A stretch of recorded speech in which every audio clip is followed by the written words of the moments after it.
Digital अरेस्टचा धाक दाखवत बारामतीत 74 वर्षीय महिलेची 45 लाखांची सायबर फसवणूक. बारामतीत सायबर फसवणुकीचा धक्कादायक प्रकार समोर आला आहे. डोरलेवाडी येथील 74 वर्षीय महिलेची तब्बल 45,60,000 रुपयांची फसवणूक झाल्याची घटना उघडकीस आली आहे. आरोपीने स्वतःला पोलीस अधिकारी असल्याचे सांगत डिजिटल अरेस्टची भीती दाखवून व्हॉट्सअप व्हिडिओ कॉलद्वारे विश्वास संपादन केला आणि महिलेची एफडी तोडून वेगवेगळ्या खात्यांमध्ये पैसे ट्रान्सफर करण्यास भाग पाडले. या प्रकरणी बारामती शहर पोलीस स्टेशनमध्ये गुन्हा दाखल करण्यात आला असून पुढील तपास सुरू आहे. दरम्यान नागरिकांनी अशा फसवणुकीपासून सावध राहावे असे आवाहन पोलिसांनी केले आहे.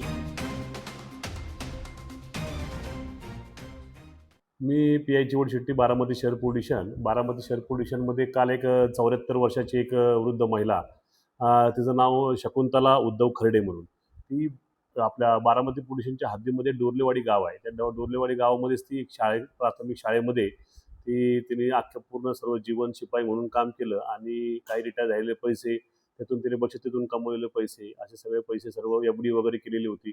असे सर्व पैसे त्यांनी बँकेत ठेवले असताना तिला अचानक एक व्हिडिओ कॉल आला आणि व्हिडिओ कॉलला त्यांनी समोरच्या व्यक्तीने सांगितले की आपले जे काही पैसे आहेत आपल्या बँकेच्या खात्यातून हे दहशतवाद्यांना गेलेले आहेत आणि त्यामुळं आम्हाला डिजिटल अरेस्ट करावे लागणार आहेत. आणि समोरच्या त्या व्हिडिओ कॉलमध्ये जी समोरची व्यक्ती जी होती ही पोलीस युनिफॉर्ममध्ये बसलेली होती आणि त्यांनी तसं त्यावर तिच्या मनावर तेवढासा परिणाम केला की तुम्हाला आता आम्ही डिजिटल अरेस्ट केलेले आहे आणि तुमच्यावरती आमची कारवाई करणार आहोत. मग त्या महिलेनी घाबरून जाऊन 14 ते 21 या दरम्यान या कालावधीत त्यांनी काय केलं, म्हणजे ह्या घटना ती काल रिपोर्टिंग झाली, पण त्यांनी आठवड्यापूर्वीच हे सर्व पैसे जे आहेत ती स्वतः बँकेत गेली. तिने ज्या पैशाच्या अकाउंट त्यांनी नंबर दिले होते त्या अकाउंटला त्यांनी ते पैसे ट्रान्सफर केले आहेत. एकूण 45 लाख रुपये त्यांनी दोन वेगवेगळ्या, एक जी कलकत्ताची जी बँक आहे, पश्चिम बंगाल कलकत्ताची एक बँक आहे, ICICI बँक आहे, आणि दुसरी जी बँक आहे करूर बँक जी आहे ती बँगलोरची आहे. त्या दोन्ही बँकेमध्ये मिळून त्यांनी जवळपास 45 लाख रुपये त्यांनी आपले बचतीचे पैसे हे त्यांनी घाबरून जाऊन, अटक होणार या घाबरून जाऊन त्यांनी ते पैसे टाकले. आणि जेव्हा त्यांनी पैसे टाकल्यानंतर त्याच्या लक्षामध्ये आलं की आपली फसवणूक झाली आणि ती काल तशी ती पोलीस स्टेशनला आली. आणि ती पोलीस स्टेशनला आल्यानंतर आम्ही तात्काळ मग 1930 जी आपली सेवा आहे, तात्काळ सायबर जे फ्रॉड आहे, सायबर तक्रारी असतात, ती जी सेवा आहे त्या नंबरवर आपण तात्काळ संपर्क करतो सायबर फ्रॉडचे. तर त्या तक्रारीवर नंबर नोंदवला. तक्रार नोंदवल्यानंतर ते जे काही अकाउंट्स सीज झालेत, ज्या पैसे रिलेटेड ज्या बँकेमध्ये पैसे गेलेत आणि मनी ट्रेल झाला, ते जेवढे पैसे अकाउंट त्यावर थोडेफार पैसे जे काय आहेत आपण सेव्ह करू शकलो किंवा ते अटकवू शकलो, फ्रीज करू शकलो. मात्र तिने जर तेच अगोदर ज्या दिवशी घडलं त्याच दिवशी जर ती महिला आली असती तर आपण जास्तीत जास्त रक्कम आपण अटकावू शकलो असतो, फ्रीज करू शकलो असतो. परंतु तिने घाबरून जाऊन आठवडाभर तिने काही ती माहिती पोलिसांना सांगितली नाही आणि काल आल्यानंतर मग आम्ही 1930ला फोन तिचा संपर्क साधून देऊन ती तक्रार नोंदवून तात्काळ आम्ही काय केलं, पोलीस स्टेशन या ठिकाणी 83 नंबरचा जो गुन्हा आहे, गुन्हा रजिस्टर नंबर 83 आपली 26 इंडियन BNS कायद्यात, भारतीय नागरिक न्याय संहिता या कायद्यान्वये आम्ही 318 आणि 319 या कलमान्वये गुन्हा दाखल केला. तसंच ITI ॲक्टची जी कलम आहे 66C आणि D याप्रमाणे गुन्हा दाखल केलेला आहे. आणि या गुन्ह्यामध्ये आता आम्ही बरेचसे बँकांना पत्र व्यवहार देखील केलेले आहेत आणि बँकेच्या मनी ट्रेल वगैरे ह्या सगळ्या गोष्टी पाहून, कॉल डिटेल्स रेकॉर्ड्स वगैरे पाहून आम्ही आता आरोपीचा शोध घेणार आहोत.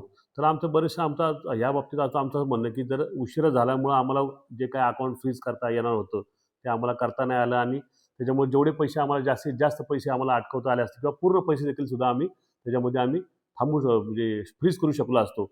पण हे त्यांच्या चुकीमुळेच हे पैसे आम्हाला फ्रीज करता आलेले नाही आहेत.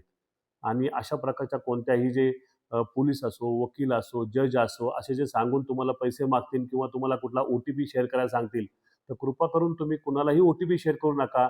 असे कोणतेही पोलीस तुम्हाला डिजिटल अरेस्ट करू शकत नाहीत. असे कुठलीही आपल्या BNSSमध्ये कायद्यात जो आहे, भारतीय नागरिक न्याय संहिता, या कायद्यामध्ये अशी डिजिटल स्वरूपाची कुठलीही अरेस्ट करण्याचे कुठलंही प्रावधान त्याच्यामध्ये नाहीये. कुठली कायदेशीर तरतूद त्याच्यामध्ये नाहीये. त्यामुळे अशा प्रकारची अटक होणार नाहीये. त्यामुळे तुम्हाला अशा प्रकारचा जर कोणी फोन आला तर तुम्ही तात्काळ नजीकच्या पोलीस स्टेशनला तुम्ही संपर्क साधला पाहिजे. जे परिचयाचे पोलीस असतील किंवा तुमचे सरपंच असतील, पोलीस पाटील असतील, ज्या खेडेगावात तुम्ही राहत असाल त्यांच्याशी संपर्क तुम्ही साधला पाहिजे आणि लवकरात लवकर पोलिसांशी संपर्क साधून तो जो क्रमांक आहे, ज्या क्रमांकावरून तुम्हाला फोन आलाय त्याचा संपर्क तुम्ही नंबर दिला पाहिजे पोलिसांना, जेणेकरून त्याचा तपास करता येईल.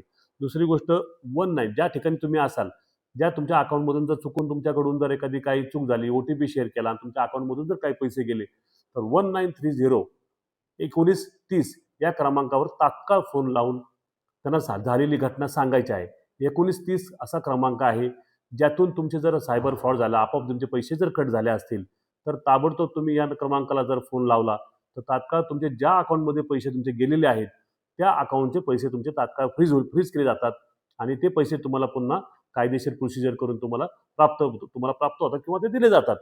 यापुढे जे सर्वांनी नागरिकांनी सगळ्या नागरिकांना आव्हान आहे, ज्या ठिकाणी झाले त्या ठिकाणी पोलिसांकडे तुम्ही धावत येता, त्याच क्षणी तुम्ही धावत येण्यापूर्वीच तुम्ही जर 1930 तात्काळ जर फोन नंबर संपर्क केला, तर तात्काळ तुमचे पैसे फ्रीज केले जातील आणि जे समोरच्याला व्यक्तीला जे पैसे गेले आहेत त्या अकाउंट सुद्धा फ्रीज केलं जाईल आणि तुमचे पैसे तुम्हाला पुन्हा मिळू शकतील. बाकी नंतर पोलीस स्टेशनला आल्यानंतर तुमची कायदेशीर कारवाई केली जाईल आणि ते फ्रीज झालेले पैसे तुम्हाला पुन्हा मिळतील.